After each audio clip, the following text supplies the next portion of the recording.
I don't know if I've ever been more excited to do an episode on my podcast because I'm here with Molly Eastman, the founder of Sleep is a Skill, right? I said that right? You said that right. Okay, good.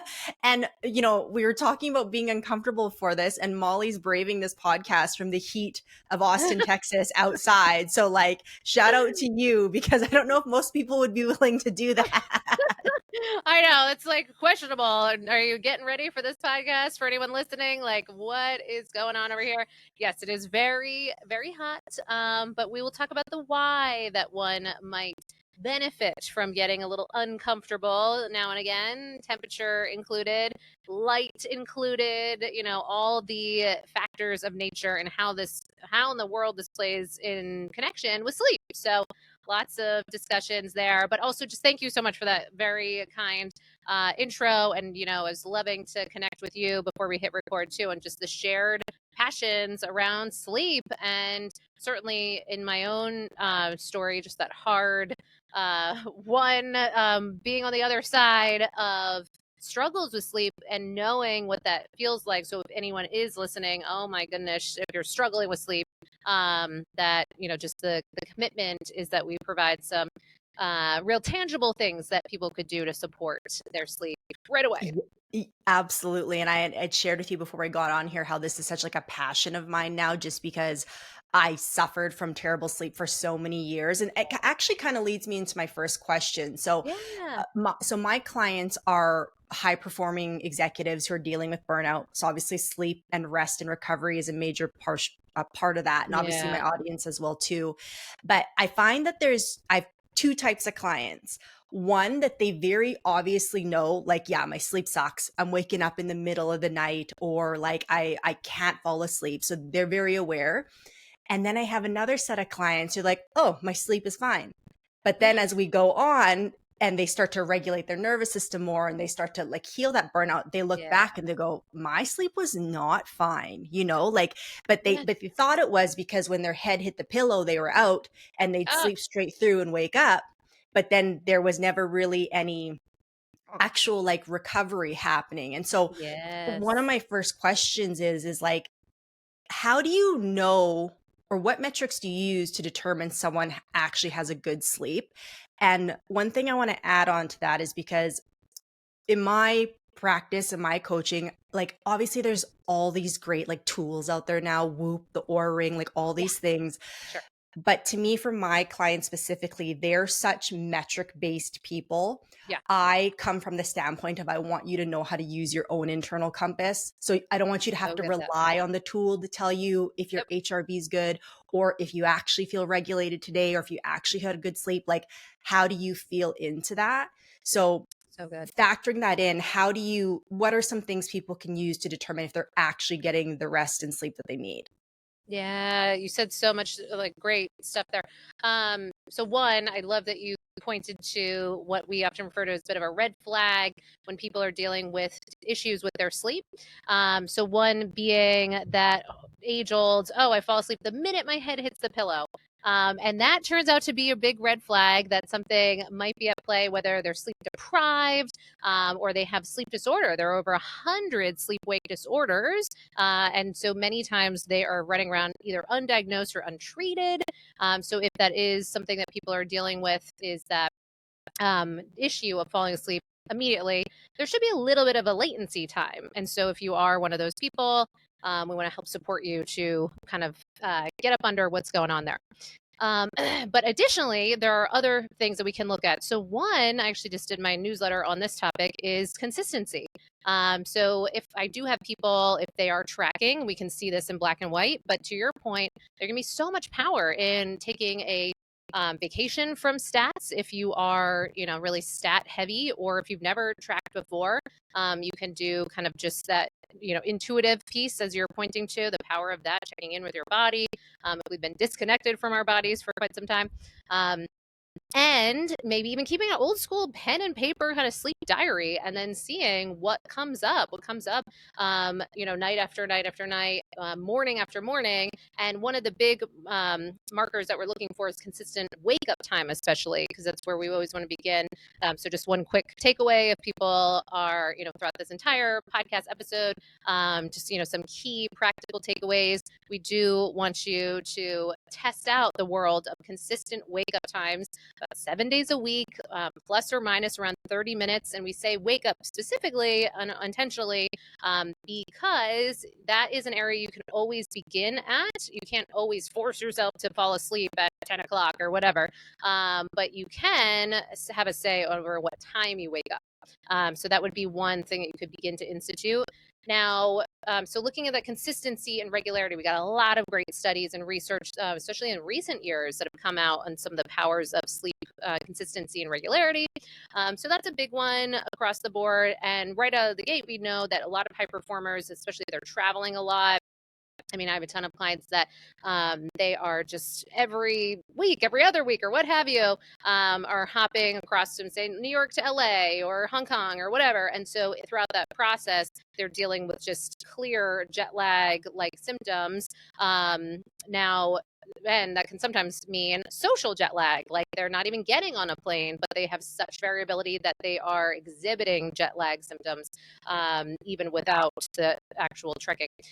So that consistency is a piece. Then the quality of your sleep, and how do you measure that? Well, sleep fragmentation is one. So how many times are you waking up throughout the course of the night? When you do wake up, how long are you awake? Do you struggle to get back to sleep?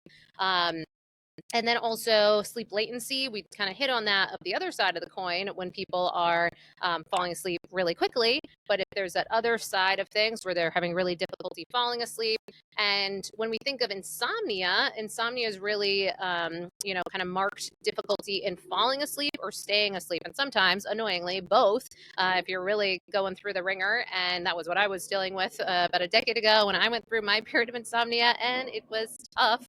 And if anyone's dealing with this too, sometimes you can feel very alone, but you are not alone. So many people deal with this, and at different points throughout our lives too. We might have more acute seasons of this in and out, but just the knowledge that this too shall pass. And if we are kind of taking the steps to do what you're helping to support people to do, to educate, learn, and find out what can make that difference.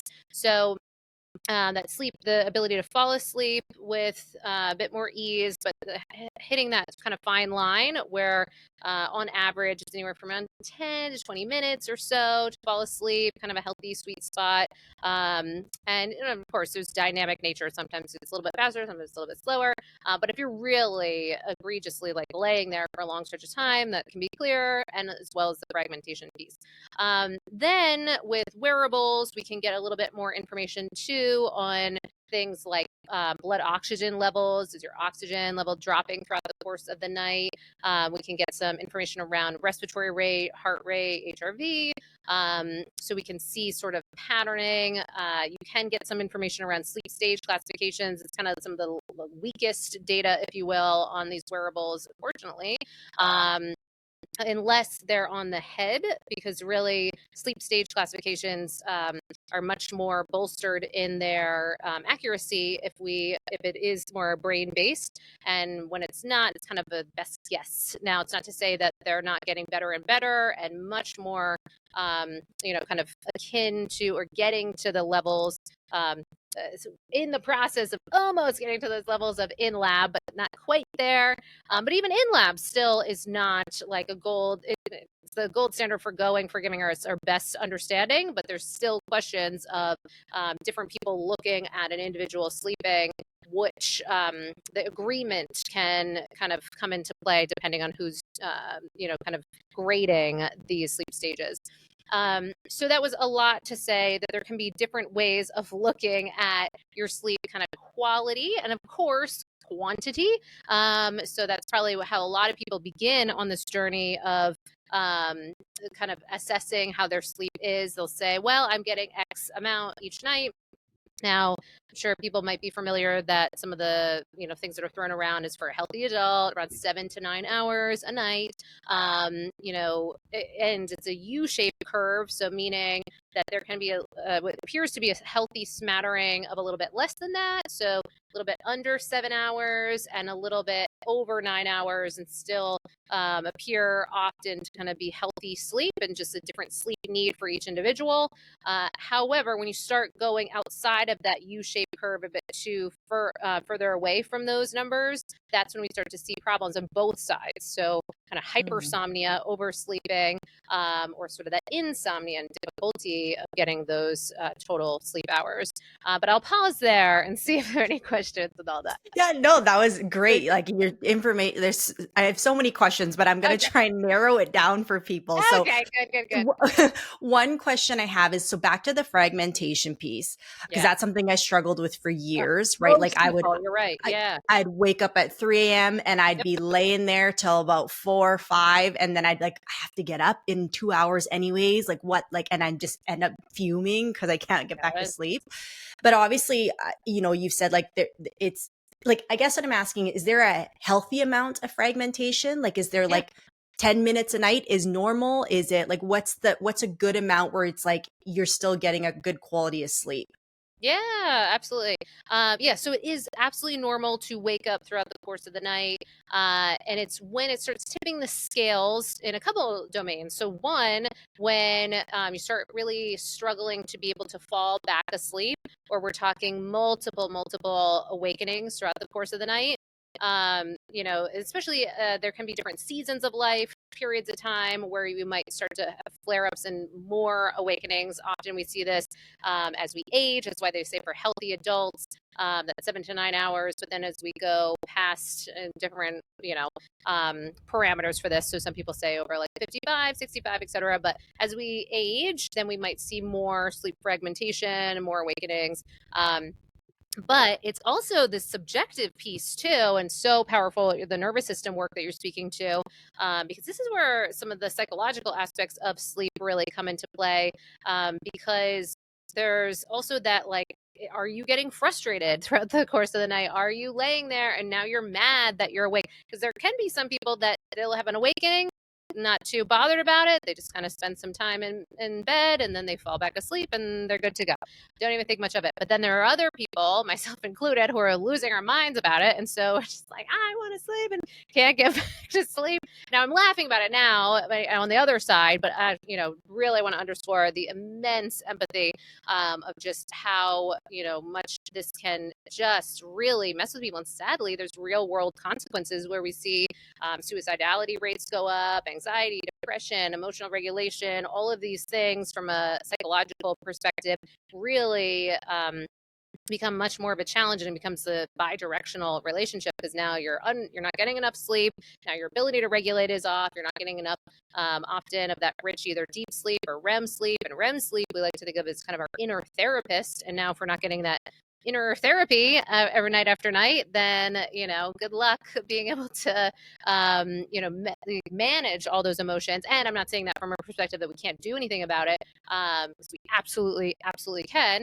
But it's just also to give reverence for all the amazing benefits that great sleep can get us, and so to have that awareness that that's available for all of us. That's why we really say sleep is a skill, because in our modern society, we just, unbeknownst to us, often we're doing all these things that are taking us further and further away from that ability to get some of that sleep where we fall asleep with ease and more stay asleep consistently throughout the night. Now, reasons for wake ups are vast. There are so many. I actually just did a little quick IG live a little bit ago that was 22 reasons for wake ups, and that's not an exhaustive list. That's just some of the common reasons. So, there's a lot of things that we can do to underscore and understand, are these kind of just natural awakenings that, it makes sense as in our hunter-gatherer days, we're moving from kind of place to place and still kind of in our DNA, and it makes sense to kind of, peek out. Are we still all good? Okay, we're still all good. Go back to sleep.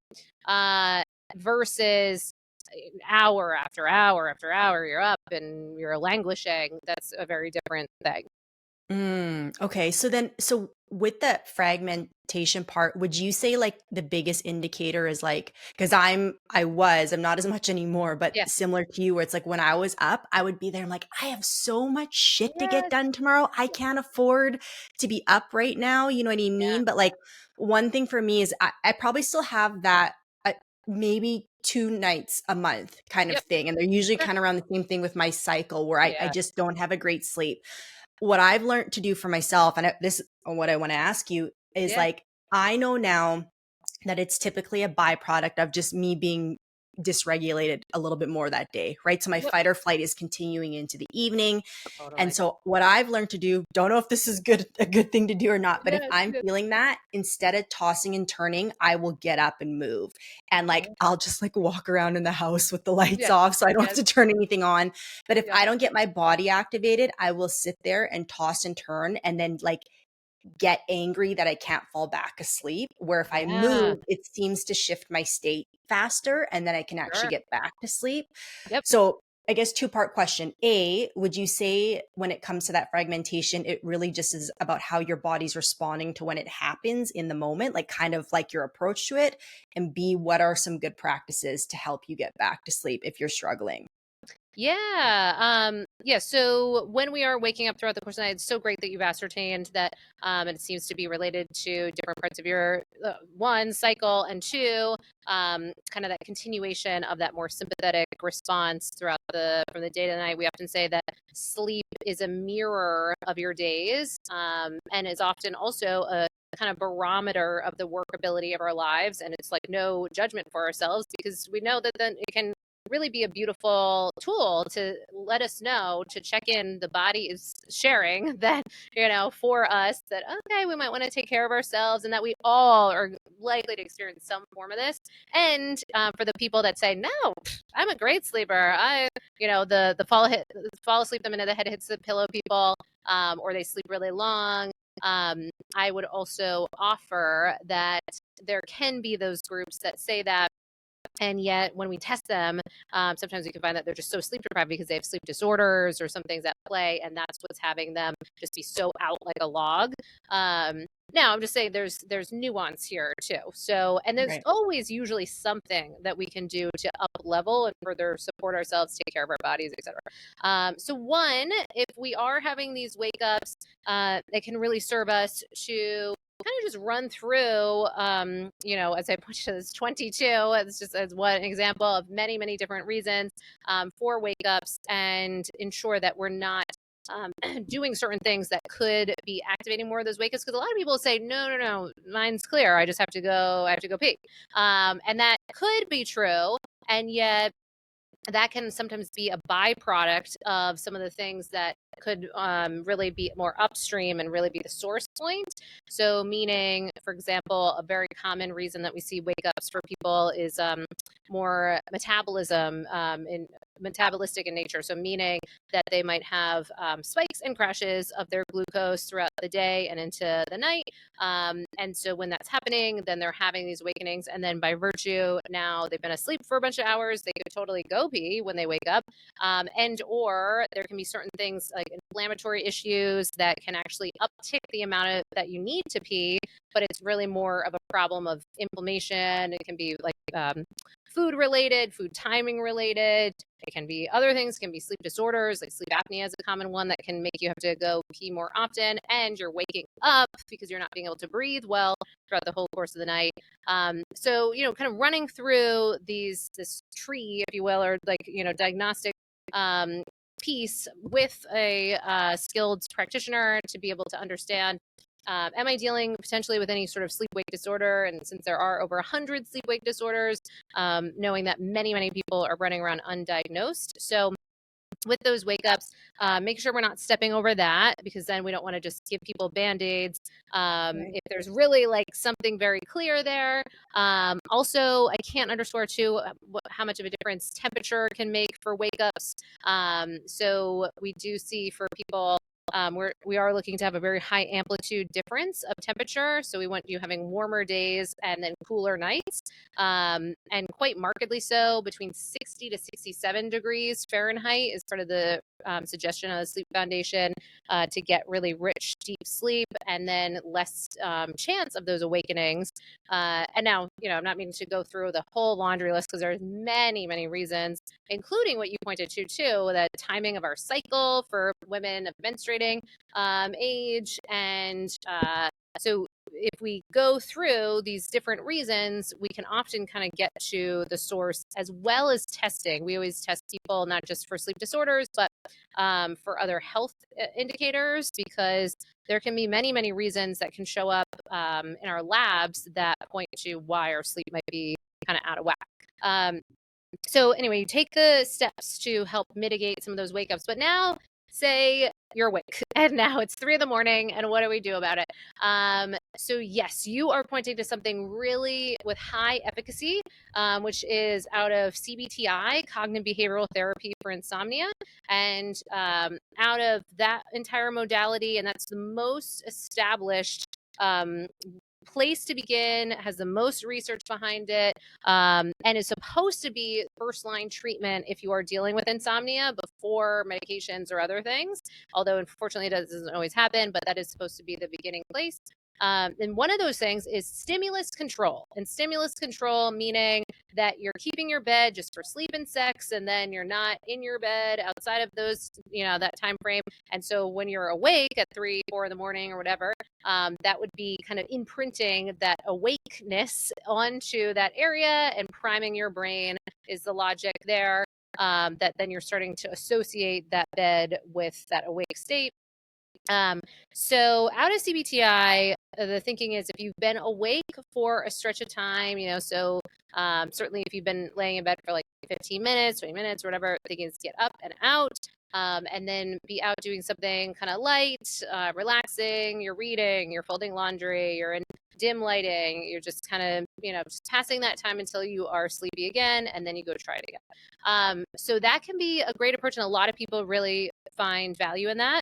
Now, some of the nuance I've seen, because we've had almost around 300 or so experts on the podcast in the area of sleep, and what I'm starting to see is a bit of this hybrid model of an approach to the wake up. So meaning bringing in a bit of what's known as ACT or ACTI, acceptance commitment therapy for insomnia, in addition, and kind of complementing CBTI.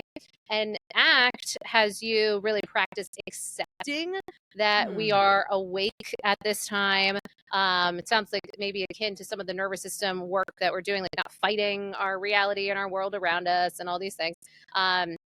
Which can absolutely be a muscle to build. I'm still building that muscle. Totally get it. But, so ACT is one where instead of getting necessarily right up and out, you might kind of check in. And so sometimes we're still kind of sleepy. And instead of just going to, oh, here we go again, it's 3 a.m., another night. Instead, we could kind of check in and it's like, are we kind of relaxed and sleepy? Could we maybe fall asleep in the near future? All right, well, we could kind of get out of our head and into our bed is kind of some of the mantras where you're kind of just feeling the bed around you and getting present to your environment and really getting grounded and resisting the temptation to resist and, to make this all wrong. So there are times where people do prefer because they almost can feel like a victim, especially if this is chronic and this is night after night. And they're like, I don't want to be out and about in my house or apartment or whatever. I want to just be in bed and I want to relax. So in that case, if they are not getting frustrated, which is a fine line, it's kind of self-reading, then there can be an instance where they don't have to feel like a rule breaker if they just lay in bed and test that out. Now, the thing that changes that is often if you're starting to get frustrated, if you're getting angry, then to your point, just up and out can often just be a nice reset. So we want to kind of just know that you have some of those options. Okay, so it's a combination of the two, and really what it just sounds like to me is just like regulating yourself while you're in this sleep cycle. Do you know what I mean? Yes. Like what you'd normally do during the day, but just adjusting it for the fact that it's in the evening time and just having some like compassion towards the fact that you're going through this. You know what I mean? And just Yes. finding your way through it with ease. Exactly. And a quick call just to give more compassion, like you said, to an understanding that, like, because I'm sure many people have had that experience where, you know, life just seems so dire at 3 in the morning. It's like, oh God, how can I even go on? Oh my gosh. But then the very next day, the sun comes out and you have your matcha coffee, tea, whatever. And then suddenly it's like, oh, things aren't so bad. Okay, I can handle this. There's actions I can take. Well, we have research to support that there is actually very real changes that appear to happen in our thoughts, and our thoughts exist on a circadian rhythm, which is really fascinating. There's a study called the Mind After Midnight, where we had some of the head researchers on our podcast to speak about this, where they found that in the wee hours of the morning, our thought processes kind of shift, and we start going to some of that more catastrophic thinking, black and white thinking, that stress response, and sadly, those suicidality rates going up in the wee hours of the morning as a result, because now we're thinking that, well, this is it. Like, there's only, there's this is how it is, versus the next day during the light of day that we have a bit more kind of nuance to the situation and suddenly find more access to power and to actions and things that we can do. So when we learn more about that, that can often be helpful for us, because then we can have a knowing and always create like a personal contract with ourselves to be aware that we don't want to engage or believe as much of what is coming into our head throughout the course of that night, maybe as we might by day. Now, always these thoughts are just, thoughts that just pop up. And that's kind of the beauty of like meditation and what have you. Start to notice these thoughts, and they're all just kind of weather patterns and passing anyway. But just knowing that the weather patterns might be a bit more stormy in the middle of the night. So I've totally done that before. And now that you're saying it, it makes sense. But like, I remember when I was first starting to build my business, and so I'm putting content online, and you're a little bit more subconscious at the beginning. So I would post something, and then it would be like 4 or 5 in the morning. I'm like, why did I post that? Why did I Oh, post that? I need to delete yes, it now. I need to delete it now. And yes, then I would delete it. I would actually do it. And yeah. then I'd get up and be like 8 or 9, like, why did I delete Right, that? It was right, totally exactly. fine. Yes. Like, this is really gonna date myself, but Jerry Seinfeld had this like, one of his little bits was something about night guy and morning guy, and how night guy is always like, just morning guy is basically at the mercy of night guy, and because night guy is like the one, oh, let's stay up, let's eat out, or whatever he said, and morning guy now has to like suffer with the consequences of night guy. Probably So not true. politically incorrect anymore, or is politically incorrect. I don't know, but it does speak to exactly what you're saying, and just I think the knowledge that this circadian rhythm piece, and when we say circadian rhythm, it can be like, well, what is that? Something about sleep and 24 hours. Well, yes, it is that. It is this 24-hour rhythm, about circa being about 24 hours, where we are kind of connected to this rhythm each day, and usually by the rising and the setting of the sun helps tune this and keep this really strong, and that there are the awareness that not only does this impact our sleep wake cycle, but it actually also impacts so many other things, including things that might be surprising for people, like fertility, our energy, productivity, our emotional regulation, our metabolism, our immune function. I mean, just the list is endless on its kind of spidering into many aspects of our well being. And so, circadian health, I believe, is going to be one of the next big things in wellness. We're already seeing it start to, trickle into more of the conversations, but even just for a general everyday person to start to have more understanding of this, it just becomes quite a superpower. And it's absolutely ridiculous, because in the past, we would have just had this happening because we would have lived outside and we would have been in the midst of this clear diurnal patterns, and diurnal creatures were meant to be active by day and at rest at night. But now, since we've gone indoors, we now have the ability, it can seem like a good thing to have a 24-hour optionality to our day and night. But, I can share, I work with a ton of high stakes poker players and have a niche in high stakes poker. And they are an example of a group that is in environments designed specifically on purpose to confuse the circadian rhythm, meaning casinos. And so casinos have no clocks, no windows, lots of blue light, lots of stimuli, lots of high stress moments, both you stress, so like, yeah, I won, or, oh, awful, no, I just lost a million. So either way, lots of angst and things there that can keep you up at night and can throw off your circadian health. And that's just one more, kind of obvious example. But many of us, while we might not have that much of that ridiculous example, we're doing some form of that by being indoors really for most of our lives. So the EPA did a study in 2001 and found that the average person was spending around 93% of their time indoors. That broke down between in buildings and in automobiles, both of which disconnect you from these rhythms of nature. Now, this is problematic because if you are doing that day in, day out, this is divorcing you from those rhythms that help keep that circadian health strong. And this all links back to our mental health, our, as you're pointing to, especially entrepreneurs. I work with a ton of entrepreneurs too, myself included, as someone who we can often have the blessing and the curse of designing our own hours. And that can feel so freeing at first. But as we saw often with COVID, or the pandemic period when people suddenly had, those kind of constraints removed, many people now had problems with their sleep that maybe didn't even have problems before because it was self-managed or externally managed because they had to go into the office at X time or whatever. Now, there's such a power in that external cues, and that's what we would have had when we slept outdoors every day, day in, day out. Yeah. Oh my God. You just said so much great stuff there. But it's, on that last piece, like I often see that now with a lot of my clients that work from home, and I've experienced it because entrepreneur, I can kind of work from wherever on my own hours. Yeah. And more now than ever do I need a change in environment, and I have to remind myself to get outside because you can easily just get stuck from working to home to whatever without any break and being so disconnected Yeah. and we wonder why we have a hard time sleeping. We wonder why we're mentally and emotionally spiraling. It's because Yeah. we get stuck in these cubicles of our world, right? And I'm so glad you transitioned into the circadian rhythm because I did want to talk Yeah. about that. And like I always try and simplify it for people, and correct me if I'm wrong Yeah. because you said so much great stuff there, but it's kind of just like you wake with the sun, you go to bed with the sun, right? Like just for Yeah. kind of like rule of thumb, right? And it's so important on your overall quality of health.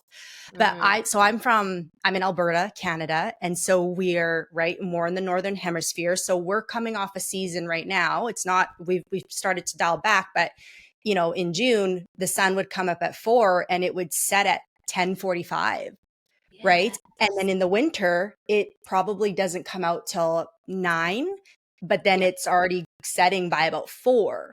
Yeah. So obviously our society isn't Yeah. adapted to wake and go to sleep with the sun in those settings. But so Yeah. what are your tips for us in this part of the world? Because like the funniest thing is like my niece and nephew, they don't do it anymore. But in the summer, it's like, hey, it's time to go to bed. And they're like, it looks like it's 3 o'clock in the afternoon. What do you mean it's time to go to bed? Like, I don't Yeah. need to go to sleep yet. Right. And so kids are just such an obvious distinction of like how much it's counterintuitive to what's actually Yeah. happening outside, but it's something we have to deal with. Right. So any advice on that side of things? Yes, so good. I know this could be such an added kind of complication for sure, and can make it. We just want to make sure we don't throw the baby out with the bathwater, because you're pointing to something so important. Some people are like, "Well, that doesn't apply here. Thanks, bye." And so, so instead, what can we learn, and what could be some things that we can also kind of hybrid model, bring in modern kind of comforts to support these transitions. So a few things. One, um, it's always really important when we're evaluating our circadian strength, the strength of our circadian rhythm, because our circadian rhythm really exists on a spectrum. So you can have a weak circadian rhythm or a strong circadian rhythm. And unfortunately, a lot of us are much more on the weak side of things. And so, first off, just getting out into these rhythms of nature is one of the simplest, free things that we can possibly do to take advantage of some of those benefits, and especially when we're in environments that have some of these more extreme examples of lots of bright days that really extend really a long time, or condense and kind of accordion model. So during those periods of time, we want to still be aiming to get as much of that sunlight at kind of more normal desk times as we possibly can. And now an app that could support people in this journey is the My Circadian app, no matter where you are on the globe, but it will give you tailored information based on where you are in particular. Now, doing this is really helpful because you can also get information around things like your Fitzpatrick scale, because that relates to your skin tone, and how dark your skin tone or light your skin tone is then impacts how long you need to be outside to create sufficient melatonin by night, regardless of what time of year it is. Well, not regardless. In addition, so it's going to be really important, especially when these northern latitude locations with some things that could stray from some of the norm, because what's going to happen there? Well, when you do that, say if you are from Nigeria and now you find yourself up in these northern latitude locations, you've got really dark skin, so it's like natural sunblock, and then you're barely getting yourself outside. This is a huge problem for our health and well-being, not just our sleep, but absolutely our sleep, but it also extends to our mental health, our physical health, our immune function. So many things are going to get hit.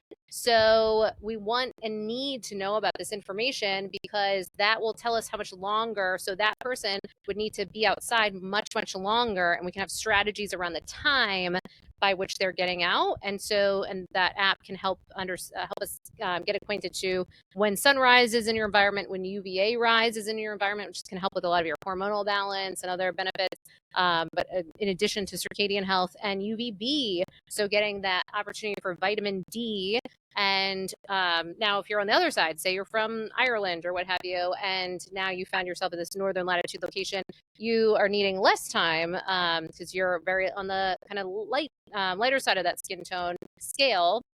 This is very important information, because then we want to make sure that you are getting the right amount of light for you. And if you found yourself in a southern latitude location where now it's like tons of sun, we don't want you also just overcorrecting and getting so much light, and now you're burning and you're overdosing on some of these benefits. So first, kind of get connected to your bio individuality is going to help, because that will impact things.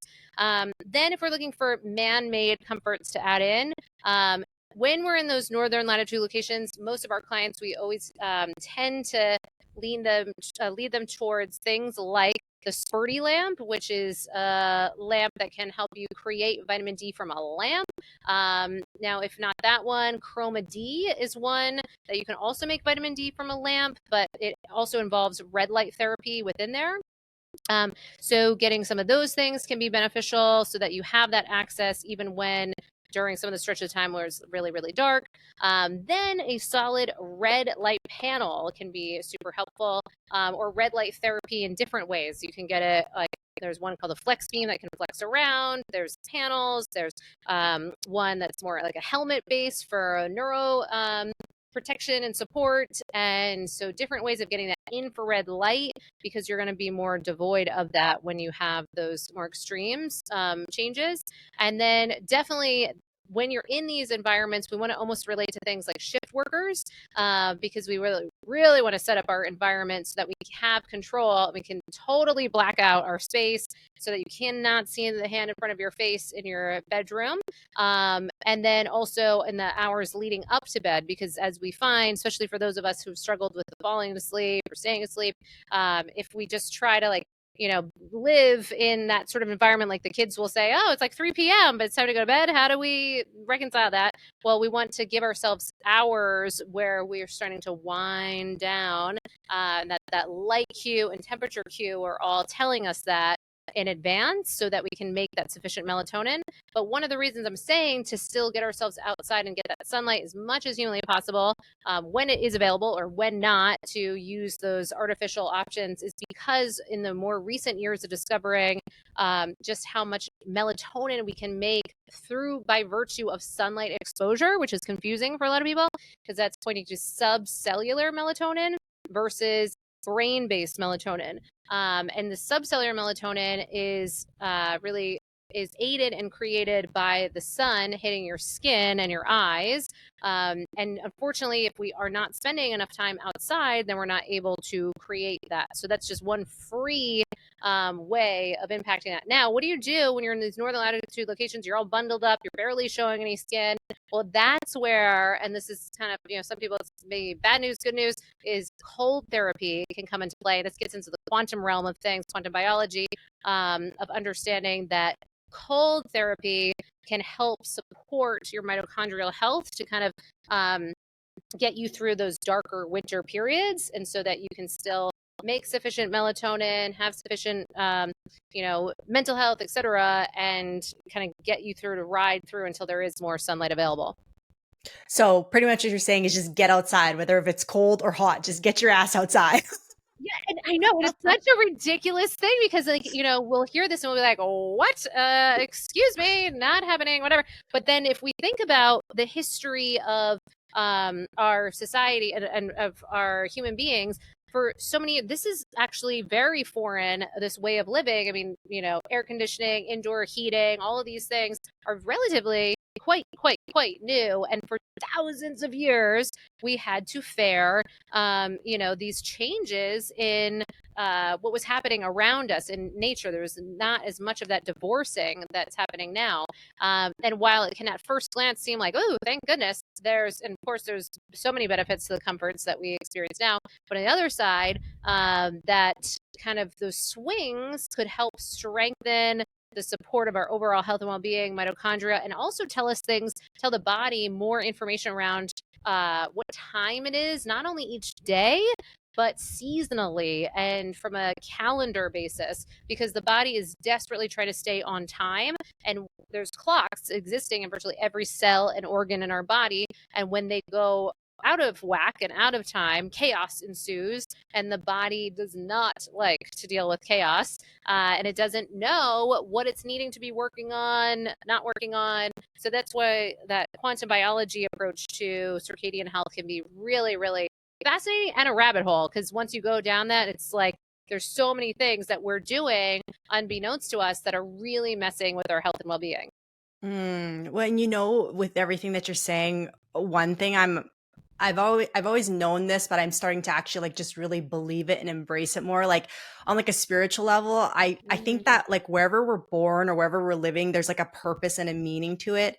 And so it's like I have this friend who studied plant medicine, and she's like, if this is where you're born and raised, then the plants in this area can heal you. Like that, like you're kind of put here for a reason. And I to love me, that. like what you're saying, it's kind of the same thing. Like if I'm in an area where we have these extreme cold winters and these summers, like there's some medicine in being able to experience all the seasons for my body, you know what I mean? Yes. And learning to adapt and work with that and let the cold winters heal me and do what it needs to do for my body for a reason, but like not straying away from it, finding a way to actually embrace it.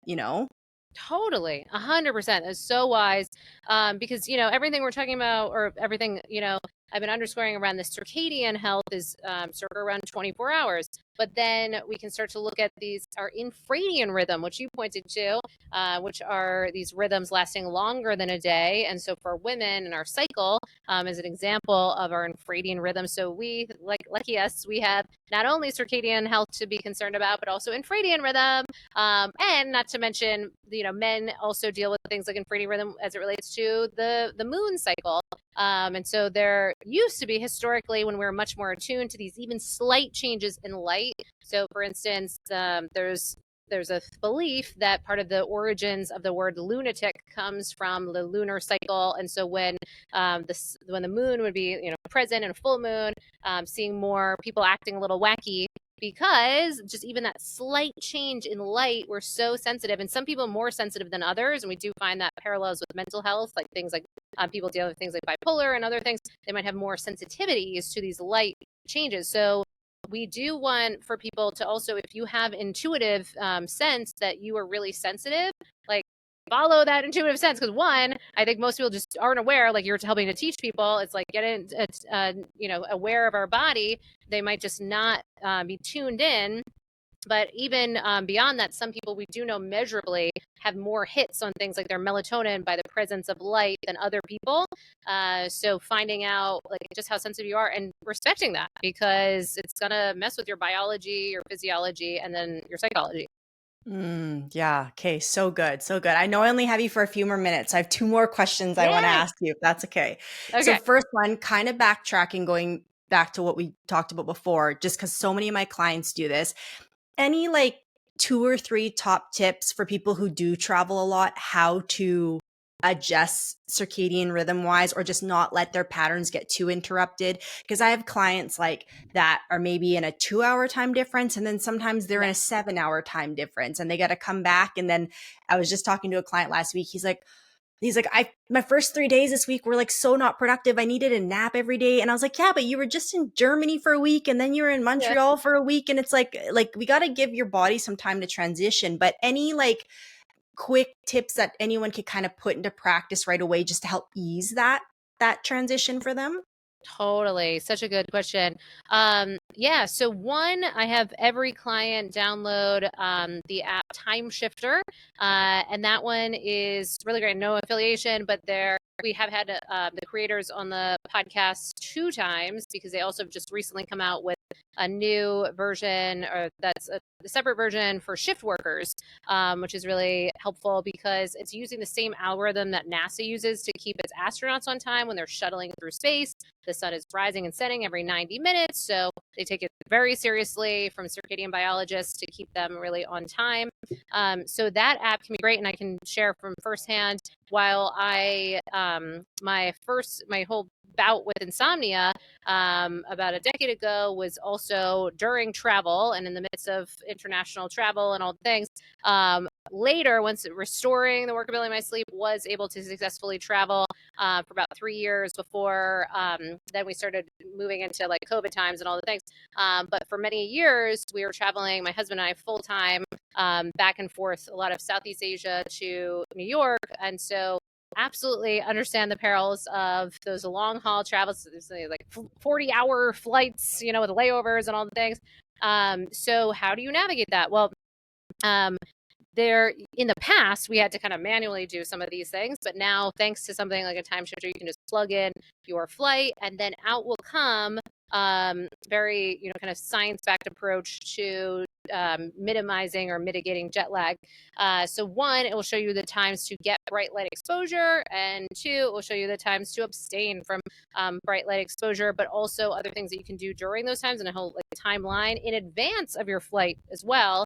And it's going to be asking you questions around how you're managing your sleep currently to give that customized approach. Ask you if you're okay with if you use things like caffeine, melatonin, if you're open to using those things during travel. And so you can then be guided on when to dose those things. And that can be Mm. super, super helpful because you should actually look different on these times when you're shifting time like a verb. Because when you're in the time that's supposed to look like night, that's when you want to have like blue blockers on, and they should be either amber or like so orange or red to fully block that blue light. Hats on to kind of block all the lights from the airports or what have you. You can do scarves to kind of cover up your skin, and so from photoreceptors. So it's very obvious if we are meaning to be in the night mode. And that's also, I throw in, it doesn't quite explicitly say this, but during the night mode, you're also aiming to more abstain from eating during that time. So when the flight attendants come around and whatever, then you can let them know even beforehand, I'm going to be sleeping during this time. If you can just like hold my meal or whatever, then that can be a way that then you can, on your timeline, then eat to align with these rhythms that you're trying to covet. And then when it switches over to the light time, that's when you're switching on the lights in the space, and you're probably annoying everyone because usually it's like the exact opposite of what everyone else is doing. And so you put the lights on. This is a rare time where someone around sleep is saying, oh, blast yourself with blue light and like, do all these things to kind of wake for motion and to get the message to the body that this is supposed to be daytime. Even if you're not sleeping at that night, the preordained nighttime, then just the mimicking and the simulation of, okay, I'm resting my eyes, I'm meditating, I'm calming down, maybe I have my normal sleepy time tea or whatever the heck, we might normally do, those cues, just kind of keep all that happening. And then the app will show you the times to kind of adjust that to get yourself more with velocity back onto your schedule. And then Okay. it will do the same time for the return. So that would be one of my biggest recommendations for that, for sure. So good. That sounds incredible right there. So I'm definitely going to blast that out to my clients after this, and obviously Yay. anyone who's listening to this. Okay, last question, and it's Okay. a personal one. So, Yes. so hopefully it'll help anyone who's listening, but something Yay. I'm currently dealing with. So my partner lives an hour from where I do, and he's actually out in the country. Okay. So I sleep so good out there. The air's clear. I'm outside a lot more. And then when I come back to the city, to my place, I pretty much come here to work for a few days before I go back. Yeah. But what I'm realizing is almost every time the first night I come back, I have to sleep in the living room. I cannot fall asleep in my own bed. I wake up Sure. in the middle of the night. And so, but what I'm finding, or what I think is happening now, is I'm becoming dependent on the couch to give me a good Oh, night's sleep, because for yes. some reason the bedroom is not working. And I Yeah. don't know if it's because now I'm used to sleeping with someone all the time and I'm getting Sure. these really great deep sleeps. And I don't know, Mm, just from that quick bit, anything yes. that's coming that you'd recommend? Totally. Yeah. So one, um, now we do see this a lot, especially when people are going through such a time where their sleep is just like not coming to them in the same way they like.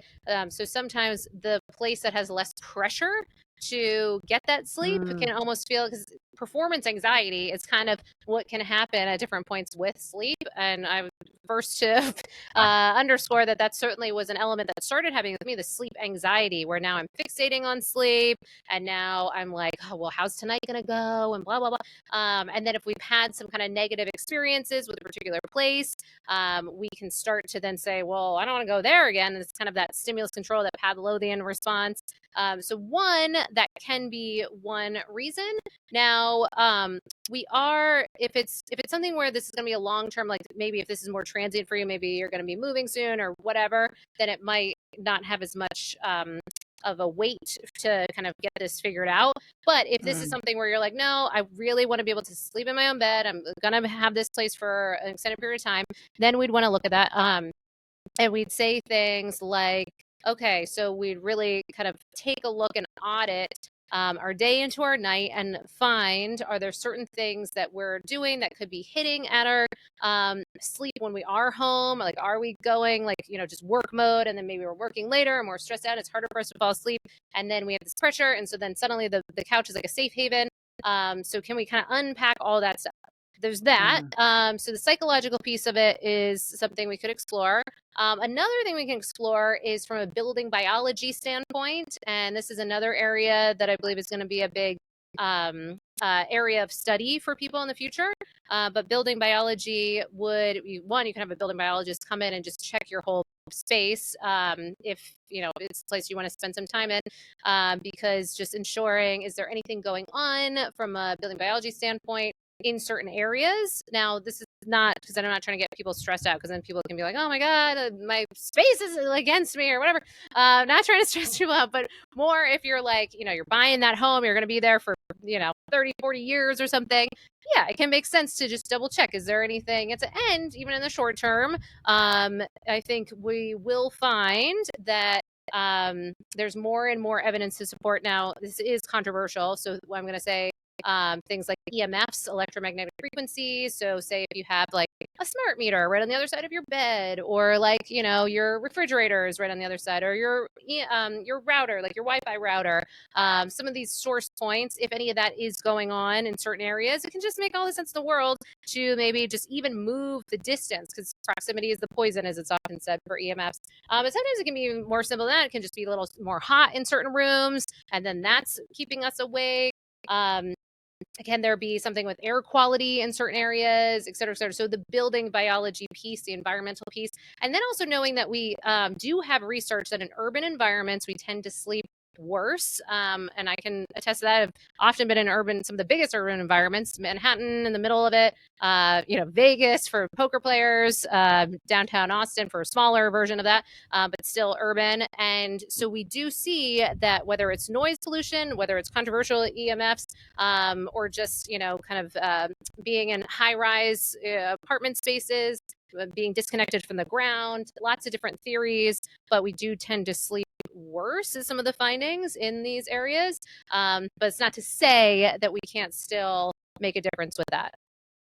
Molly, I could talk to you for hours and hours and hours, and I know you have to go. We're right on the minute, but thank you so much. I've learned so much today myself, and I can't wait for everyone to hear this. But like, I'm like, okay, I have tools. Like, building biologist, didn't know that was a thing. Like, I'm gonna look into that right away, right? So just yeah, thank you so much from the bottom of my heart. Like, honestly, it's such a great episode. And if you can just let people know the best place to find you, where to reach you. Well, thanks so much for saying all that. It's amazing and so grateful, and loved your energy, and the fact that you're putting this information out for people is so huge.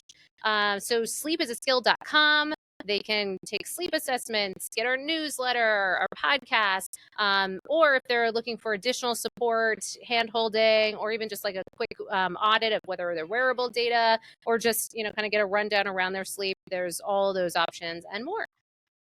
Thank you. And all of you better go subscribe to her newsletter and go to her website because it's incredible, and follow her on Instagram because I love her content. And it's just, you're literally saving lives. Like, honestly, you're literally saving lives. And I'm so grateful you made the time for this. I'm getting a little emotional, to be honest, but thank you. It's just, it was so good. Day. Oh my gosh. Thank you so much. And, I shared with you, that this came from my own struggles. And one thing that I haven't shared as much is just how much my own family has dealt with so many like mental health issues and sleep issues and pharmaceutical, paths, and seeing what so many people do end up going down. That was part of my fear when I dealt with what I dealt with, and just so committed that we're able to help support people and seeing the many different paths and options that they have. So thank you for helping to share these messages and support people and their nervous system. I mean, my goodness, so we're so aligned.